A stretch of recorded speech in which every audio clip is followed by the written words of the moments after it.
Ya.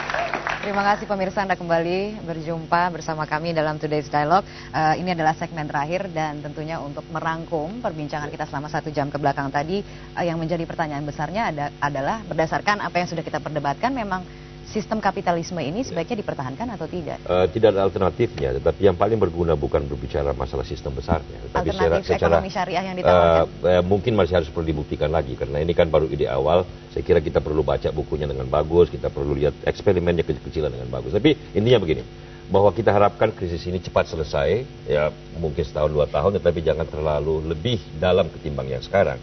Karena ini pada akhirnya menyangkut nasib hidup semua orang di dunia ini. Bukan cuma kaya dan miskin, semua orang akan kena. Karena itu, baik pemerintah maupun masyarakat benar-benar harus melihat, bertindak dengan tepat dan cepat. Karena pada akhirnya, ini kan sistem ekonomi satu ya, global. Semua saling mempengaruhi. Kalau di Amerika krisis, kita pasti akan cepat atau lambat kena dampaknya. Demikian pula sebaliknya. Oke, baik kalau begitu Ibu Henry. Ya, ini seperti dari awal saya katakan bahwa fakta ini semestinya harus cukup menjadi pendorong kita untuk melakukan penataan kembali sistem yang terbaik buat Indonesia. Apapun yang akan ditawarkan, apakah itu ekonomi Islam ataukah ya tadi yang dikatakan ekonomi Pancasila, tetapi kita meyakini dengan jujur bahwa sistem yang ada sekarang ini sudah salah. Ya, jadi itu yang harus kita awali. Nah, setelah itu baru kita akan terbuka. Ya. Kita baru akan terbuka sebenarnya sistem yang seperti apa? Apakah yang seperti sekarang yang mendasarkan pada tadi pertumbuhan?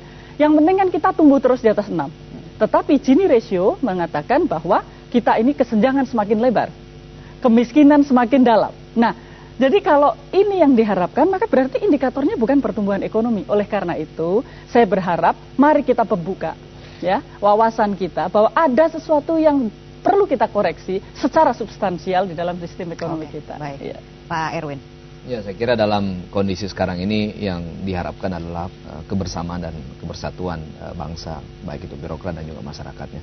Kita sepakat bahwa fundamental ekonomi kita bagus, tetapi tentunya pemerintah, tentunya juga BI, pemerintah itu sendiri harus secara bersama-sama dan secara cepat bisa mengeluarkan sesuatu aturan-aturan atau regulasi-regulasi yang bisa mendorong agar ketahanan ekonomi nasional ini bisa terjaga dalam jangka waktu yang cukup panjang. Ke Pak Tun, bagaimana Pak Tun? Baik, jadi melanjutkan pernyataan dari Bu Henry tadi bahwa kalau kita sudah jadikan bukti-bukti atau fakta-fakta yang terkait dengan masalah krisis ekonomi ini adalah membuktikan sistem ekonomi kapitalisme itu adalah sistem yang rusak, maka tentu saja pasti ada alternatif. Kita orang-orang cerdas pasti bisa mencari alternatif itu. Mencari alternatifnya adalah ekonomi syariah. Ekonomi syariah tentu saja merupakan suatu tawaran untuk membuktikan bahwa sistem ekonomi syariah ini bisa memperbaiki pertumbuhan ekonomi bahkan mensejahterakan rakyat. Tentu saja memang harus ada peluang untuk dibuktikan. Kalau nggak pernah ada peluang dibuktikan, bagaimana kita bisa membuktikannya? Sayang sekali waktu kita sudah habis. Terima kasih sekali lagi kepada para narasumber kita untuk malam hari ini.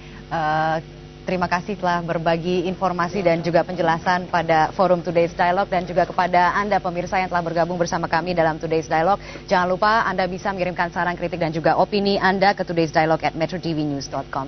Terima kasih atas perhatiannya sekali lagi. Selamat malam dan sampai jumpa.